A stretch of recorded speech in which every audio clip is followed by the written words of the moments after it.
Good morning or afternoon.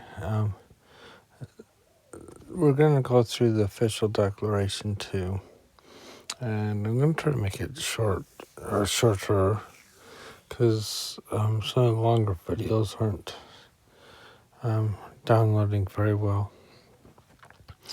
But this is on the fact that the priesthood would be given to all worthy male members of the church. The Book of Mormon teaches that all are alike unto God, including black and white, bond and free, male and female. Throughout the history of the church, people of every race and ethnicity in many countries have been baptized and have lived as faithful members of the church. During Joseph Smith's time, a few black male members of the church were ordained to the priesthood. Early in its history, church leaders stopped conferring the priesthood on black males of African descent. I believe it was 1952. If I have it right from what I read, the church records offer no clear insights into the origins of this practice. The church leaders believed that a revelation from God was needed to alter this practice and prayerfully sought guidance.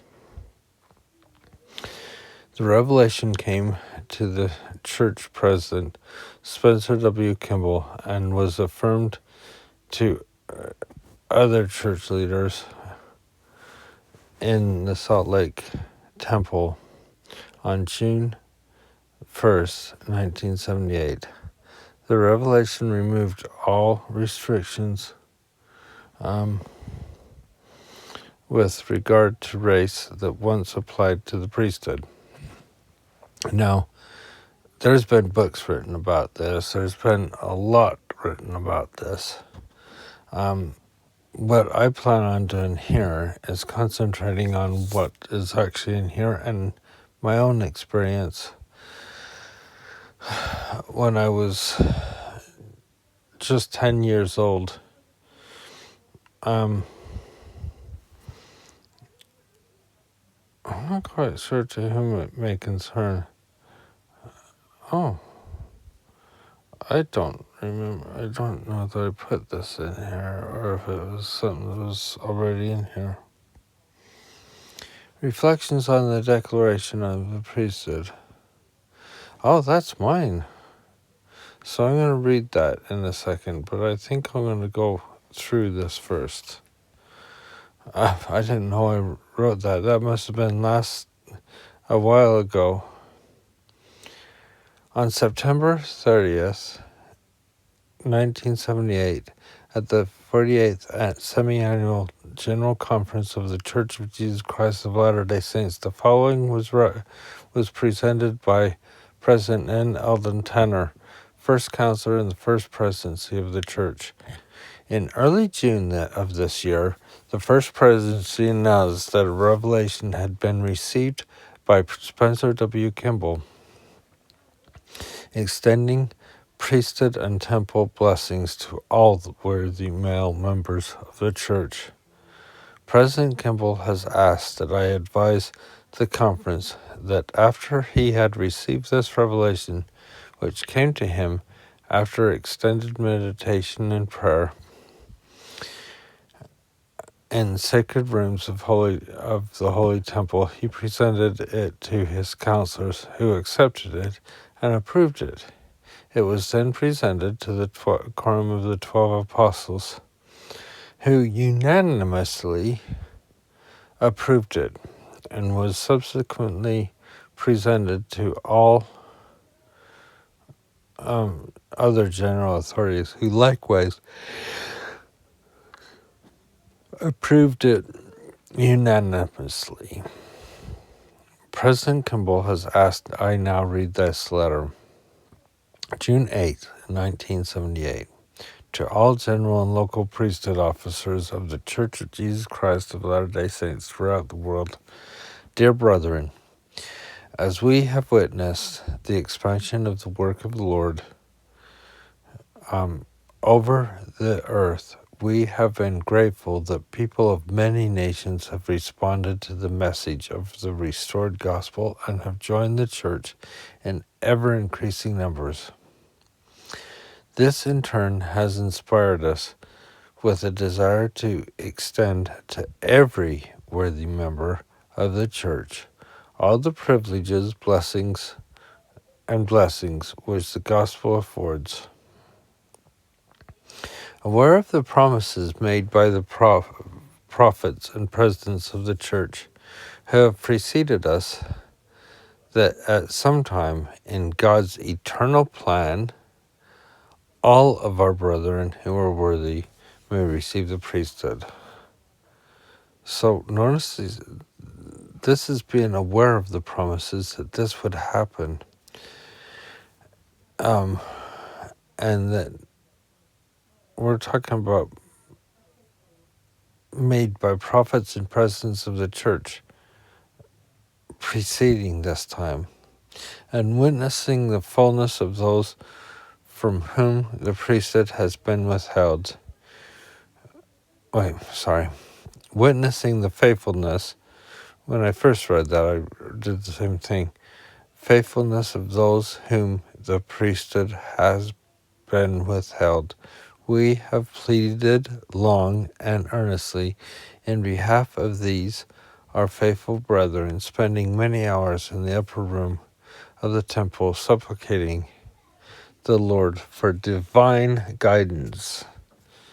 Notice they asked for the guidance, not for approval or anything like that. They wanted the guidance. He has heard our prayers, and by revelation has confirmed that the long-promised day, notice how they said that, the long-promised day has come when every faithful worthy man in the church may receive the holy priesthood with power to exercise its divine authority and enjoy with his loved ones every blessing that flows therefrom. I love the fact that he says, enjoy with his loved ones every blessing that flows therefrom, including the blessings of the temple. So this is affecting everyone, not just the person that might hold the priesthood, but his loved ones as well. Accordingly, all worthy male members of the church may be ordained to the priesthood without regard to race or color. Priesthood leaders are instructed to follow the policy of carefully interviewing all candidates for ordination to either the Aaronic or Melchizedek priesthood to ensure that they meet the established standards of worthiness. Notice how that doesn't change, but they want to make sure that their priesthood leaders are aware. This is not saying, okay, just let anybody do it. They still had to have the standards of worthiness. There is no place where it ever says that you shouldn't follow the standards. And it's very important that was followed, and it was followed as far as I'm aware, in priesthood interviews and being found worthy.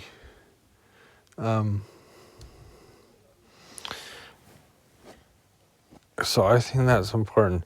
We declare with soberness that the Lord has now made known his will for the blessing of his children throughout the earth, who will hearken to the voice of his authorized servants and prepare themselves to receive every blessing of the gospel.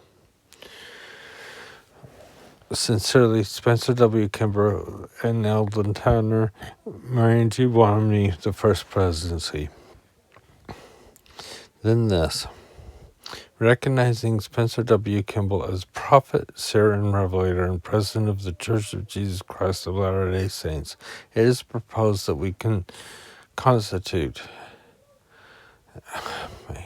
we as a constituent assembly, accept this revelation as the word and will of the Lord. All in favor, please signify by the raising of your right hand. Any opposed by the same sign. The vote to sustain the foregoing motion was unanimous in the affirmative. I think that's important to realize that everybody voted for it, and it was unanimous that they believed it was the mind and will of the Lord to do this. I guess I put that out there because I think it's important. To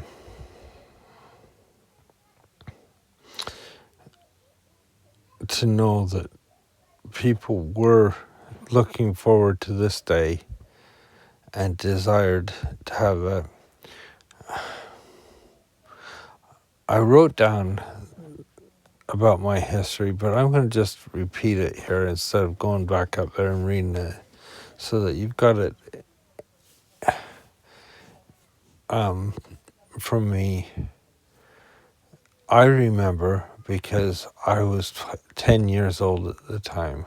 I didn't understand all this. I didn't understand the politics or what it meant. But what I do understand and what I did see at the time, I remember it in June. I was in the kitchen and my mother had the radio on and she turned it up, and I could tell it was something serious because she wanted us to be quiet. And I remember I felt that I should be quiet for this. And I watched her as she listened to the radio, and this announcement was given that the priesthood would be given to all worthy males. And I saw my mother break down and cry. I don't know how long she cried. I don't know how long any of it happened. But I remember how much joy she had. And I don't know if she said it, but I could sort of remember. I just know that I needed to remember that occasion. What a beautiful thing to know that the Lord leads His church. And it grew my testimony to know that my mother felt the way she did at that time. And as the years have passed, I still remember that. But I've never had any problem. I was 10 by the time I received the priesthood. It didn't really matter to me if anybody was of any race or color. It just never affected me that way. I think it's important that you know that. I think it's important that you know that for many people, and for, I would think, the majority, and if not anything else, the unanimous body of the church really had a desire and a blessing about this. I don't think it's ever been a problem for us. I know, because of many of my friends in that, as I've moved over here, especially to England, that is not always easy to be of a different race in the church all the time. One of my bishops over here, one of the wonderful men that I know of, was present. It was black as well, and I remember going with him to give a blessing to somebody that's in the hospital, and the spirit was so strong there. I really love him and his family, and there's more and more, and I don't really see it very much. I don't see the color in people as much. I noticed that from when I was in university. That's not always the best thing, because I remember one lady saying, well, one problem with not seeing the color is sometimes if there's traditions or something or way people speak, it may be harder to understand them if you just see them as the same as you do. But that's what I work with.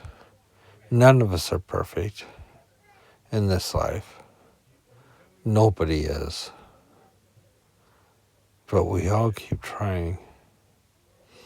And I think this is one place that, like I say, it happened almost 50 years ago.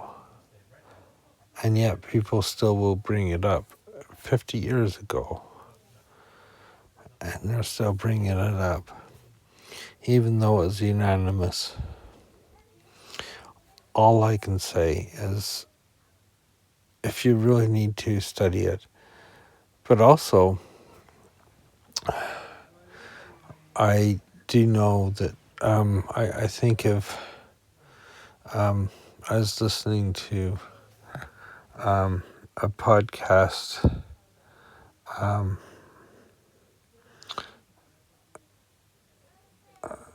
I was just trying to think of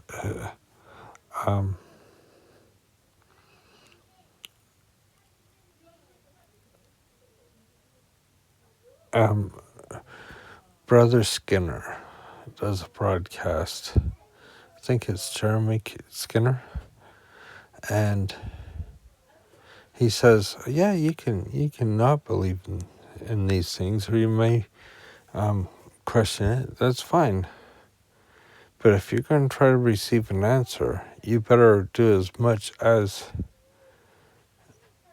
they've done." Spencer W. Kimball and his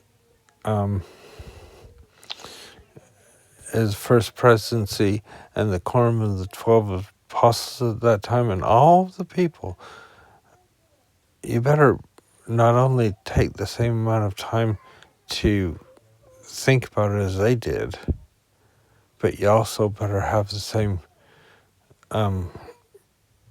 people on your side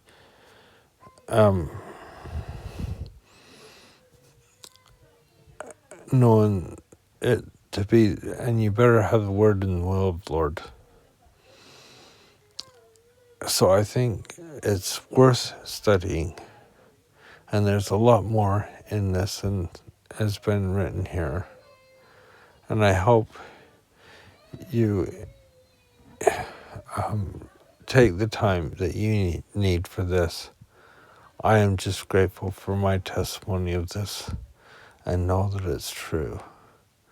And I hope you have a good time, and we'll see you tomorrow.